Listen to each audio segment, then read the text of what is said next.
Hello cuties, চলো আজকে তোমাদের সাথে একটা চটজলদি এবং টেস্টি পাস্তা রেসিপি শেয়ার করি। সবার প্রথমে প্রয়োজন অনুযায়ী পাস্তা একটা বোলের মধ্যে নিয়ে সেখানে নুন আর অল্প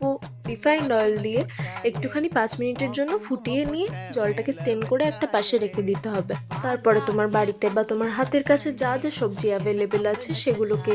কুচি কুচি করে কেটে গ্যাসের বার্নারটা অন করে তার উপরে একটা কড়াই চাপিয়ে তার মধ্যে প্রয়োজন মতো রিফাইন্ড অয়েল নিয়ে তেলটা গরম হয়ে গেলে তার মধ্যে একে একে